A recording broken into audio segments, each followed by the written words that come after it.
Now we come to the tough part. Mixing acoustic drums is hard for most people because it's difficult to control and difficult to modify, but it's not as bad as it looks. Let's start by grouping these tracks just like we did for electronic drums. Select them by shift-clicking, go to the mixer console, right-click, select Add Group Channel to selected channels. Make sure that the configuration is stereo. I will name this one Acoustic Drums. Click Add Track. Listen to it and try to figure out what it is that you want to fix or change.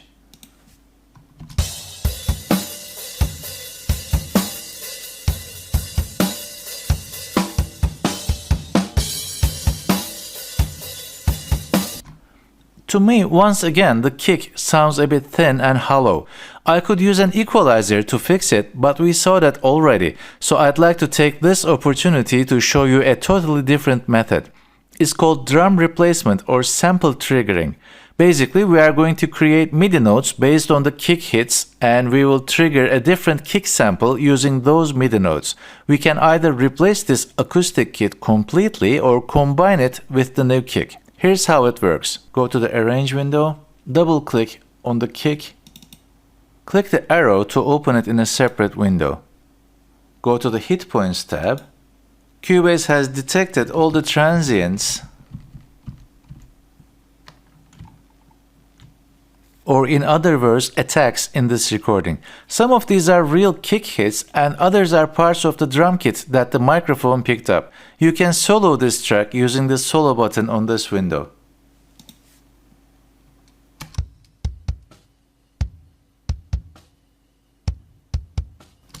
In the next step, we will create MIDI notes starting on these hit points, so we must be sure that only the kick transients are marked, and we do that by adjusting the threshold setting here. See, as I increase the threshold, smaller transients that remain below the threshold are not marked as hit points. Adjust this until only the kicks are marked. This looks good. If you are not sure if a waveform is a kick or a snare or something else, you can use the play tool here to take a look.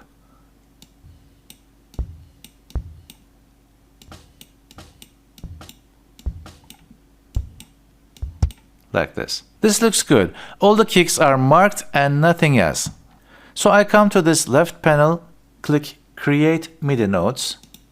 Dynamic velocity tells Cubase to look at the dynamics of our drummers playing and adjust the velocity of the MIDI notes accordingly. Pitch lets us select what pitch the created MIDI notes will be in. C1 is the MIDI standard for kick, so let's leave it as it is. Length is the length of the notes that we will create. Length doesn't really matter for us because we will be triggering drum samples, but now that they asked, we will keep this at 16th notes to prevent any overlapping notes. Last, we select where the new MIDI events will end up. Choose New MIDI Track as here. Click OK. Now we can close this window. If you look at the bottom of the screen, you will see a fresh new MIDI track with MIDI notes perfectly aligned to our kick drum. Let me pull this up here.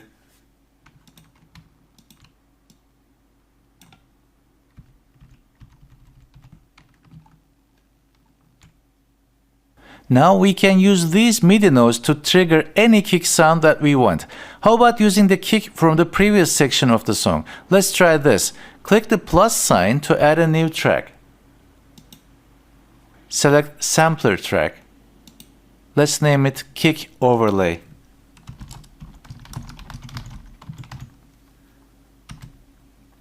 You can use the sampler track to create a sampler from any sound.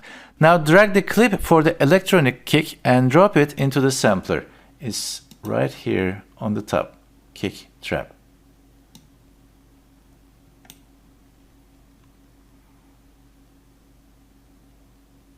Now whenever there is a MIDI note, either coming from the track or from your keyboard, the sampler will start to play this audio. But of course we don't want it to play the entire track, we want it to play just one kick. Click the arrow to open it in another window. Now we need to set the starting and ending points.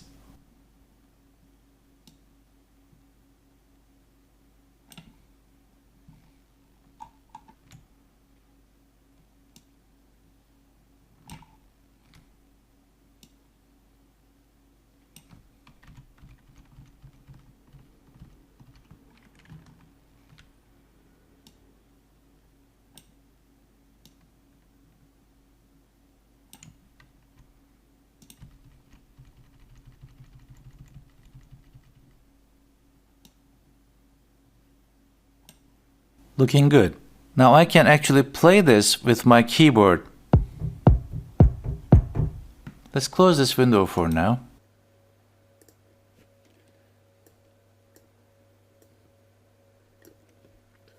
Now drag the MIDI notes from the MIDI track onto this sampler track.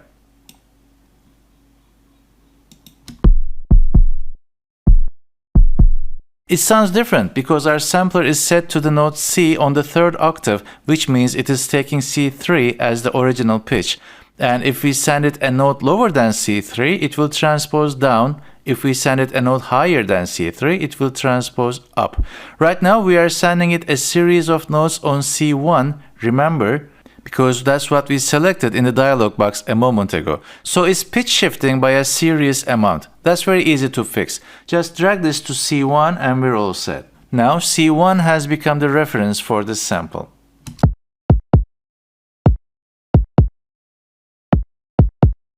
It still doesn't seem to have the weight of our original electronic drum track because remember, we beefed up the low end on that track with an equalizer. The sampler is reading from the original audio recording, so it does not see the EQ. We can easily copy that EQ from the electronic kick track to here.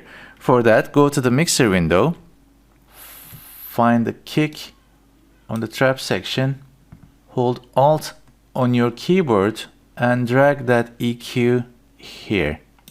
Holding the Alt key while dragging something creates a copy of it, both here on the mixer and on the main project window.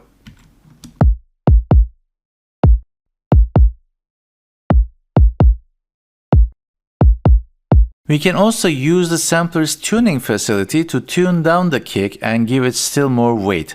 That's the coarse adjustment right here. Think of it as the tuning peg on a guitar.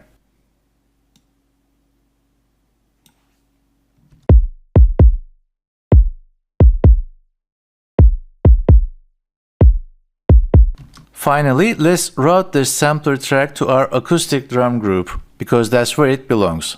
For that, open the routing tab, click where it says stereo out, and select acoustic drums.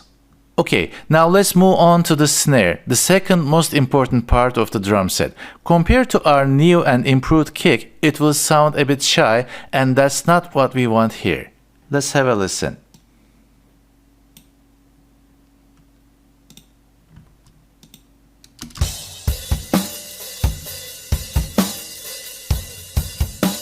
How can we give the snare more energy, more bite? I want to try saturating it. You will remember that we talked about saturation when we were mixing the electronic drums. It's the process of adding harmonics to a signal. Now I want to saturate the snare, but I'll pick something more aggressive this time. I'll go to the snare track, Inserts, under the distortion category, select the tube. This is a plugin that introduces simulated tube-type saturation.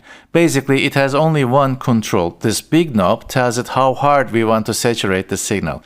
I won't be gentle like I was in the trap section of the song, because here we need all the energy we can get. I will crank this to around 85%.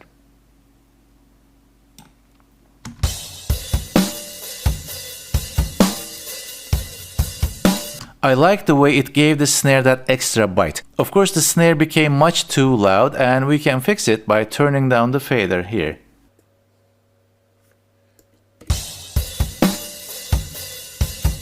We can also use the plugin's output level to turn it down, but I like to be able to see the levels of everything relative to each other here on the mixer console. Now let's listen to the drum kit as a whole once again.